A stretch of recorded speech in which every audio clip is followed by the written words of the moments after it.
This way. 5-3. We're not you two, but we're over here. One of the highlights of my professional career, my Marine Corps career, or my professional career, I should say, is serving as a Marine Corps drill instructor. And that video you just saw reminds me of when I was a drill instructor.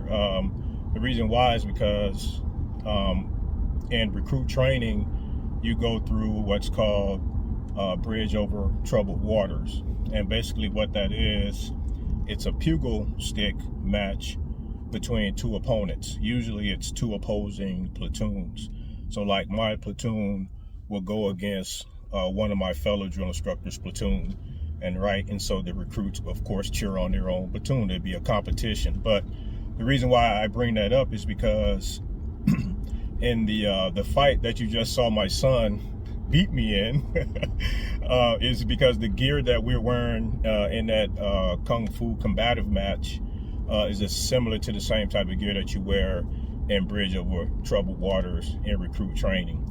And you know, why is this relevant and why am I talking about it? Well, number one, it gives me something to talk about, but number two, the entertaining and or more so specifically the learning point is, you know, being a drill instructor taught me how to be a better contracting officer.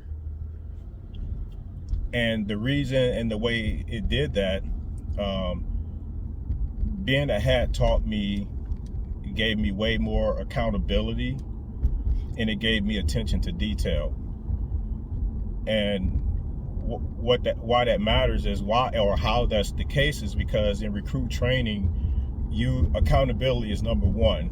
I mean, you have 80 man herd of recruits, right? And you know, or 60 herd, right? It just depends on the size, but the fact of the matter is that you're responsible for all of these recruits, and of course you can't lose a recruit, and you're responsible for their training and all of that. But also though, the attention to detail. So things like, we're very obviously particular about covering and alignment, but things like morning reveille. For instance, when you call reveille in the morning, the recruits have to get up and jump online. And, you know, while they're doing that, of course, we're checking for military alignment and all of that. Meaning that I'm looking for thumbs along their trouser seam, or, you know, their elbows sticking out.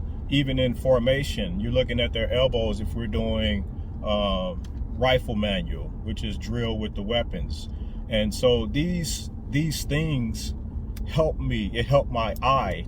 And really the way that it really helped it helped me to pay attention and to recognize the thing that was not like the other, if you will. Like, what thing was not like the others? That's kind of the whole thing. Which one of these things is not like the other? And that's the thing that's probably something's wrong with, because when you're dealing with recruits and you're dealing with such a mass of young men in this case, once everyone starts to kind of get it, you know, you have the majority of the kids that are starting to get it, it's easier to see the ones that don't get it. And so I take that same skill set that I picked up in Marine Corps recruit training as a drill instructor, and I use it to this day. You know, also time management. I think that tour made me definitely way more effective as a professional, in that it gave me an ability to identify and recognize things that are out of the norm.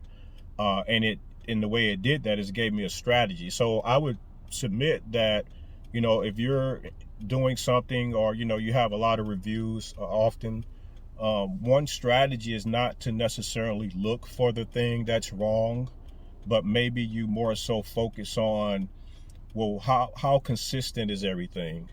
Is everything in our process or our SOP, what of everything that we're doing, where are our consistencies? And then when you identify the consistencies just by that drill, you're probably going to note and see some places where you're not consistent, and probably not only not consistent, but doing things that are opposite of your core values, or or whatever route that you're trying to go.